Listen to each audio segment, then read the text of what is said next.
everyone. My name is Lenar Yessayan. I'm a nephrologist at the University of Michigan. The title of the talk is Acute Kidney Injury, Indications and Timing for Renal Replacement Therapy Initiation. And I want to thank Renal Research Institute for their invitation for me to speak. And I have no disclosures related to this presentation, but I have several studies funded through Renal Research Institute. And I just wanted to give you a brief outline of what we will be discussing today.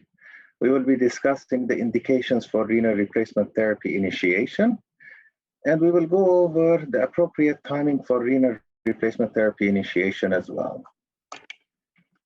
And starting with the first bullet, indications for renal replacement therapy initiation, we all know the classic indications for initiation of dialysis. The classic indications are not arguable, and these are hyperkalemia, severe acidemia, primarily metabolic acidosis, or if a patient is significantly volume overloaded, or if a patient is not urinating at all, or if they have uremic complications, such as in the presence of kidney dysfunction, altered mental status, nausea, vomiting, or seizures, or if a patient presents with a drug intoxication, for example, intoxications related to aspirin, methanol, ethylene glycol, and so on. There are also other situations where you could potentially do dialysis, and these include conditions such as disrupted fluid balance in the presence of one or more organ dysfunction. In other words, the patient will have, may not have volume overload, but you are concerned that if you don't start dialysis, the patient could theoretically become more volume overloaded. Hence, you might, argue for initiation of dialysis. There are also some other electrolyte abnormalities that we could potentially offer dialysis for, and these include situations where a patient might have severe hypercalcemia that is not responsive to classical treatment, or severe alkalemia that is resistant to classical medical therapy, or significant hyperphosphatemia and levels of greater than 10 to 12 milligram per deciliter.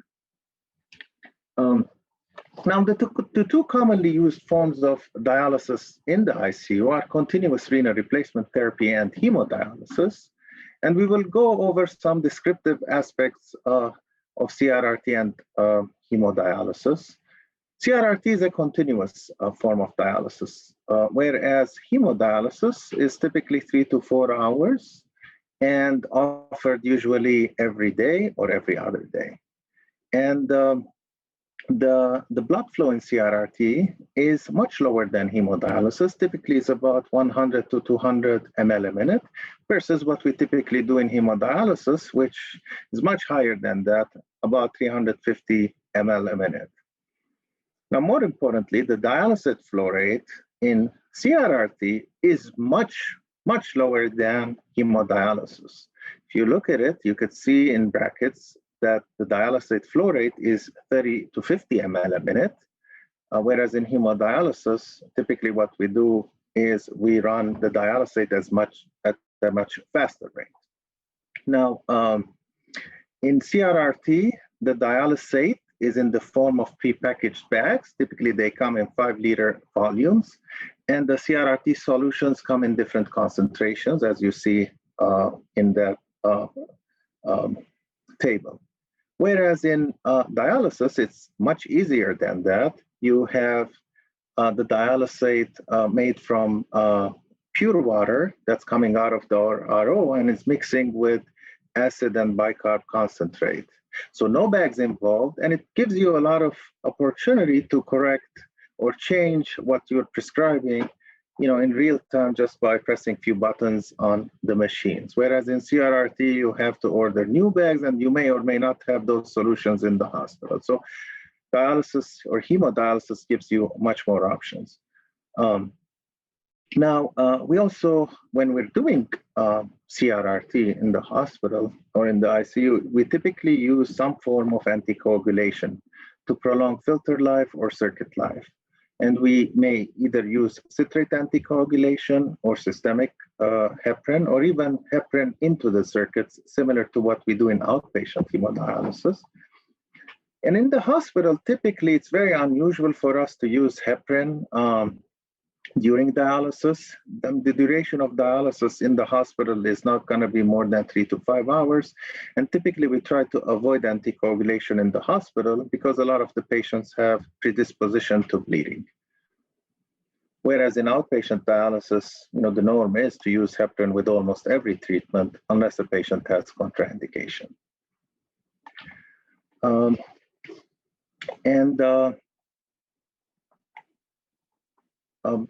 Going over the advantages of CRRT, CRRT offers some advantages compared to regular hemodialysis. The most important one is the hemodynamic stability. The reason why CRRT offers more hemodynamic stability is the ultrafiltration rate per hour. Unlike dialysis, here it's very low. Typically, you might be removing, let's say, 100 to 300 ml an hour.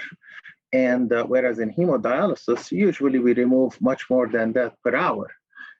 But because you have longer duration of your dialysis available, you can still achieve much more ultrafiltration in total over a prolonged period of time or a longer period of time. You are also more hemodynamically stable for other reasons. One of the reasons is you have slower reduction of the blood osmolality, and that will cause less fluid shifts. It also is because you're changing the electrolytes at a slower rate, the resting membrane potential of organs such as the heart will not be affected as much, and the cells are not going to be as excitable. So you're going to be less predisposed to arrhythmias, for example. So overall, you're going to be regulating the fluid better with CRRT compared to hemodialysis. And because it's continuous, you can achieve greater solute control because as things change, the machine is always at the bedside and providing continuous clearance. That although the clearance per hour is less, meaning hour to hour, CRRT is much less efficient, but because it's continuous, it will control or provide greater solute control than hemodialysis. An important advantage of CRRT as well is fewer fluctuations in intracranial pressure, which is very important. If you have a patient with concerns of increased intracranial pressure, who are predisposed to herniate, for example, let's say they have a large head bleed or a large stroke and they have already increased ICP, then CRRT is preferred over hemodialysis because CRRT causes less increases in intracranial pressure than IHD.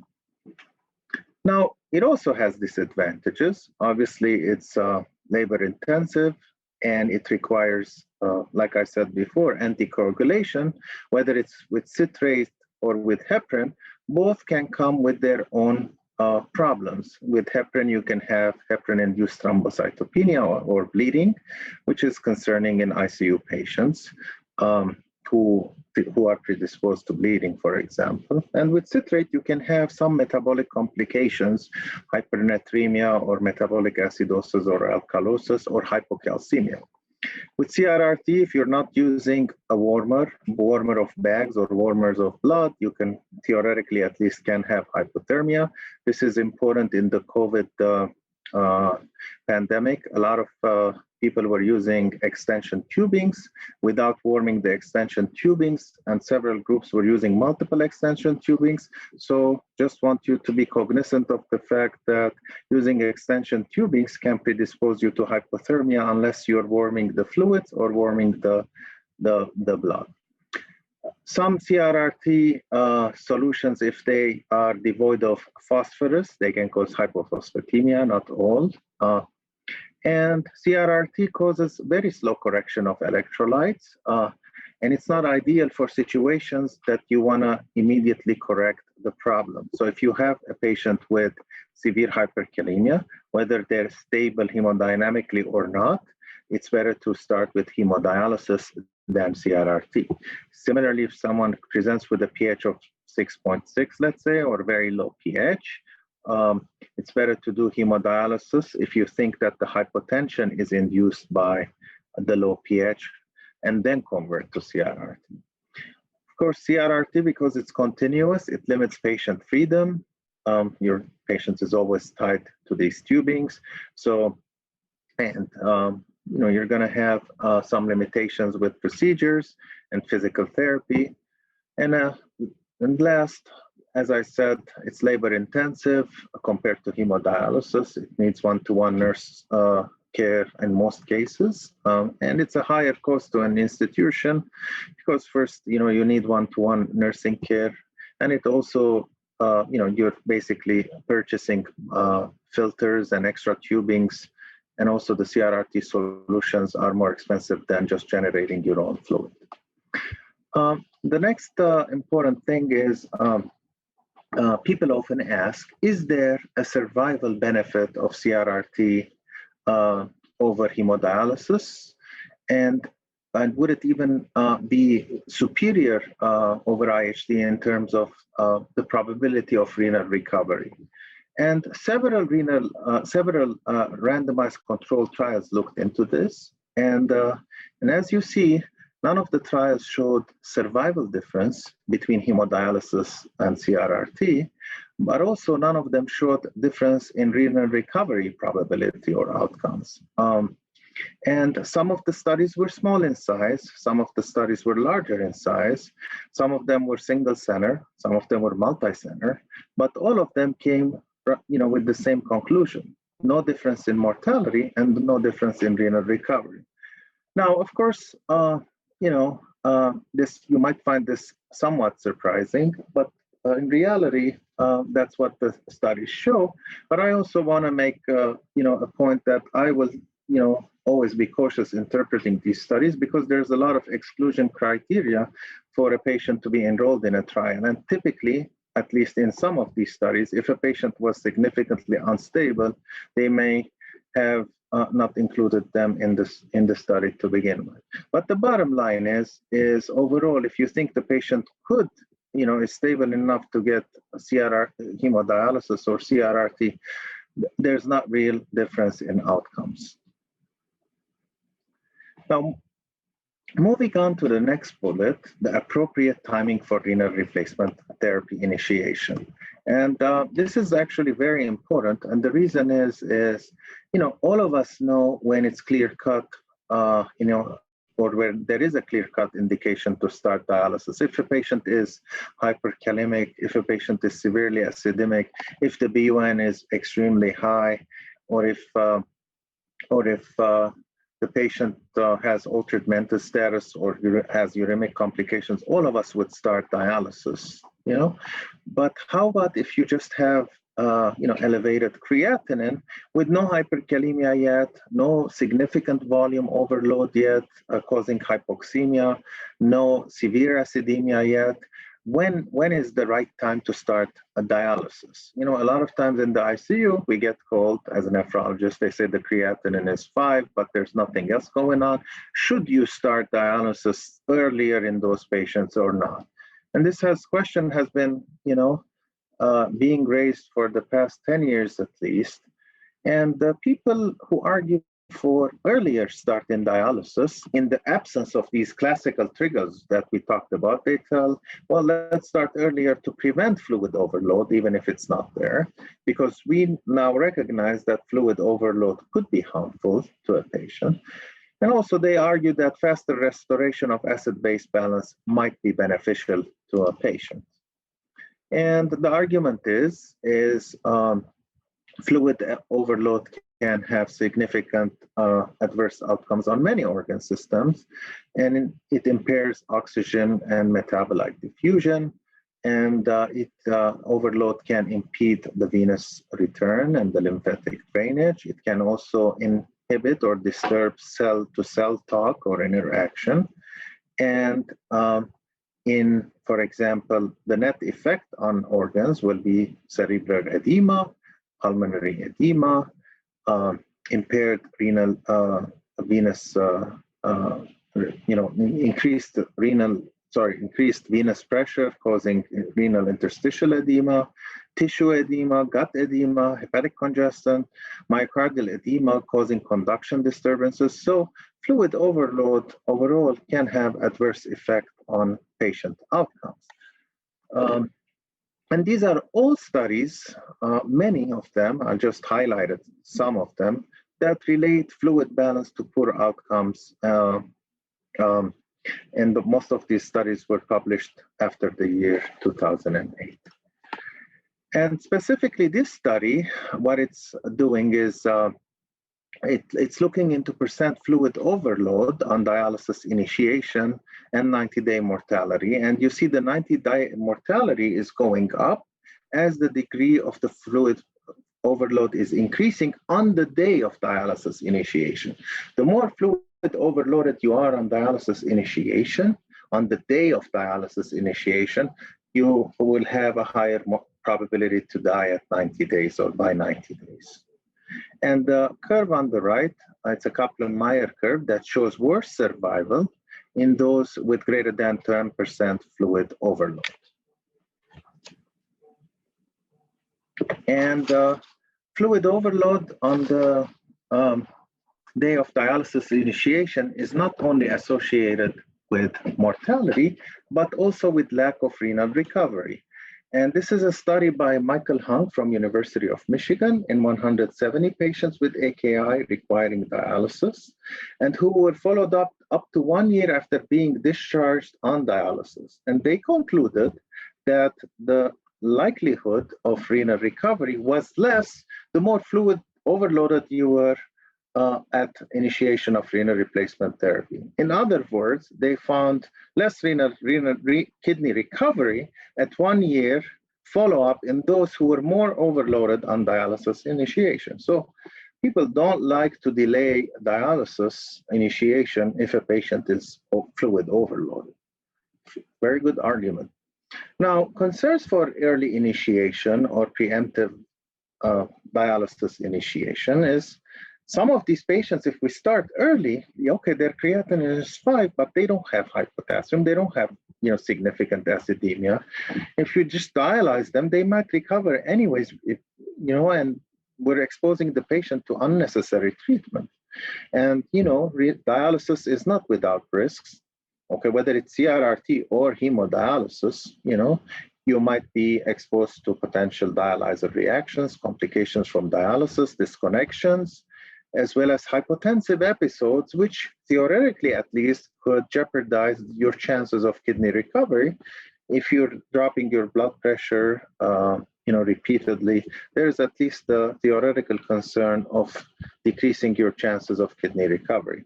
Also, you're putting dialysis access, which comes with its own set of risks. It can cause a pneumothorax, bleeding, hemorrhage, and so on. And if you're doing it and the patient really doesn't need it, obviously you're wasting a lot of dollars for no good reason. Now, I wanted to review some of the most recent evidence in regards to timing of initiation of dialysis. And there were overall 4 trials that generated a lot of debate in the past 4 years. And I will start with the first 2 trials, Elaine trial and AKI trial, and they were published roughly the same time in 2016. And I'll start first describing the Elaine trial. It was a single-center randomized controlled trial in 231 patients, and they randomized the patients into 2 groups. In the early group, they started dialysis within the 8 hours of reaching stage 2 AKI. And what that means, stage 2 AKI, what it means is the creatinine is more than double its baseline. For example, if the creatinine at baseline is 1, once they reach 2.1, for example, they will start dialysis. This is in the early group.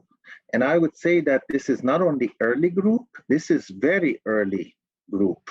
You're starting dialysis at a point in time that we typically don't do dialysis for. And in the delayed group, they still started very early, within 12 hours of reaching stage 3 AKI, or if they had a clinical indication. We always do it if we have a clinical indication, but I just want you to focus what it says, within 12 hours of stage 3 AKI. Meaning if we see a patient in the ICU and their baseline creatinine is 1, as soon as it's 3.1, well, we're going to put this patient on dialysis. We're not going to wait, and we're giving them just 12 hours. 12 hours, and if within that 12 hours we're starting dialysis. So we're not giving these patients any chance to observe if they're going to recover. And the CRRT protocol, or the renal replacement therapy protocol, was CVV-HDF in this case. Now, the other trial was a larger multi-center trial and included many more patients, 620 patients. And in the quote-unquote early group, they actually started dialysis a little bit later, more likely in a similar to real-life situation. They had more advanced acute kidney injury within 6 hours of reaching stage 3 AKI. In other words, if their baseline is 1, now they're 3, and the early group is getting it when they reach stage 3 AKI or a creatinine above 3, for example, in the specific example I gave you, or they watched the patients for 72 hours and they only started dialysis after the 72 hours, or if they had in that 72 hours, if they had classical indications such as hyperkalemia, severe hypoxemia, severe acidemia, they did start dialysis. So, but they gave at least the patients a chance to be observed for 72 hours, and if they recovered within those 72 hours, they didn't start dialysis, which is really a more depiction of a real-life situation. And they left the renal replacement therapy protocol up to the providers, whether they wanted to do hemodialysis, CRRT, and the modality of the CRRT, and so on. And in terms of mortality, the first trial, which I told you was very small in size, and they compared very early dialysis to early dialysis, it showed that if you start dialysis very early, it's better than starting it early. And there was a difference in mortality if you started it early, very early, and it was better than delaying it. But again, both groups received it very early on. They were not given any chance to improve. And coming back to the other important outcome, renal recovery, though, was the same in both groups. Now, the other trial, which was the AKI trial. The AKI trial, the larger study, did not show any difference between the groups. And as I said, this was, I think, more reflective of real-life situation. The patients were observed for at least in the delayed group for 72 hours, and dialysis was only started after, or might have been started earlier in some, but only if they had something that required them to need dialysis, such as high potassium, very high BUN, severe hypoxemia, severe acidemia. Okay, and they didn't find any difference in dialysis dependence at 60 days. Now, more importantly, in this study, the larger study, they also saw catheter-related infections and hypophosphatemia rates being higher in the patients who were started earlier on. Okay, so there might be also some potential harm of starting it early. Now, of course, this generated a lot of debate. There's always this argument, surgeons and for example, like it earlier than a lot of the nephrologists. So I'm not taking any sides, I'm just giving you the data as it is. But the more important thing is, as you see in this box in the table, that if you waited, a good proportion of those patients that you're waiting on will not require dialysis anyways. So if you see, if you're seeing the arrow that I'm pointing, I'm not sure you are, you can see that roughly 50% in the AKI trial in the delayed group did not require dialysis. So doing dialysis on everyone, comes at risk of doing dialysis in a lot of patients who don't need dialysis to begin with. Now, so important distinctions that I just wanted to go over is ELAINE, which was the smaller study, was different than the AKI trial, and it generated some criticism. These are not my opinion, but one criticism was that there were relatively small number of patients in this study, and 3 patient outcomes, if they were different, they could have changed the results from significant to statistically insignificant.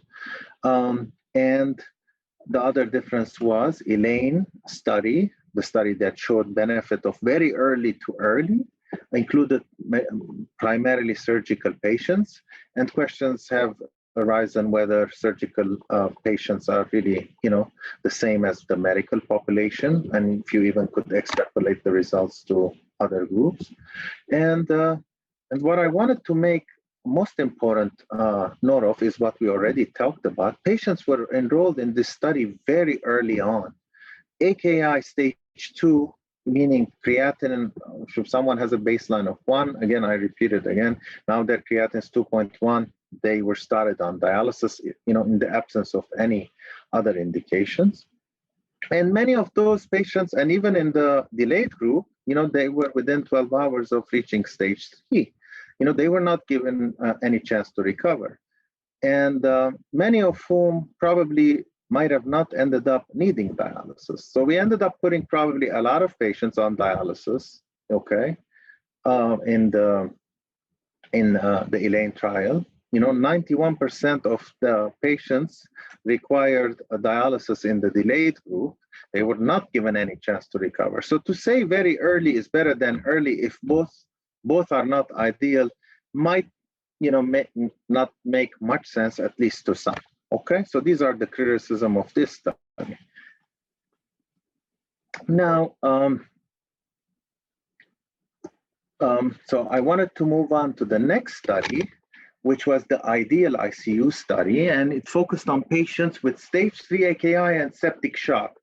It was, again, a multi-center study and included, a lot of patients. And it shared very similar definitions of what's early and versus late. It was more similar to what we do in real life. And in the early group, dialysis was started within 12 hours of reaching stage 3. And in the delayed or the standard group, we only started dialysis after being in stage 3 AKI for at least 48 hours. Or if within that period, there was a clear indication for dialysis, such as, again, the classic indications, high potassium, high urea, hypoxemia secondary to fluid overload, and so on. But these patients at least were given a chance to recover and not initiated on dialysis in renal in the delayed group, because you had 48 hours to observe them. Now, the important part of this trial is the trial was stopped early due to futility, and they ended up enrolling 488 patients as opposed to what they were envisioning to enroll, 864 patients. Futility meaning that they did not see any difference in patient survival at 90 days, similar to the AKI trial. So the consistent findings between those trials who, depicted more real-life situation was considered somewhat confirmative, but again, people were not convinced, especially with what the ELAINE trial showed at the beginning. The ideal ICU study also didn't show difference in dialysis dependence at 90 days, meaning, if you start dialysis early, it's not gonna prevent your probability of being dialysis dependent or not dependent.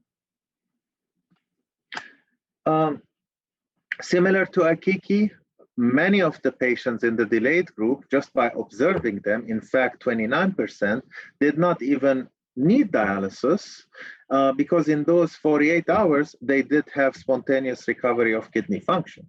So again, ELAINE never gave a chance for the patients to recover. In these studies, you can see the theme is if you wait and have a watchful waiting strategy until there is a trigger, or at least beyond a certain time, whether it's a 48-hour duration, 72, or even more, you could see that a lot of the patients are recovering kidney function. So to sum up, one study indicated that very early dialysis is beneficial. The two others did not advocate for that. Now we moved to another study, which was a very large study, as you see, included 3,019 patients, and it was a multi-center, multinational study, and including many countries, many sites, many hospitals. And here what they did was slightly different. And what they did is they included patients. Let's go back to here. Either the early group received dialysis, similar to Elaine maybe, but within 12 hours of reaching stage 2, or even if they satisfied also stage 3 AKI criteria, including urinary criteria, or in the delayed group, they did what we like doing. They waited 72 hours, or they waited for a clinical indication.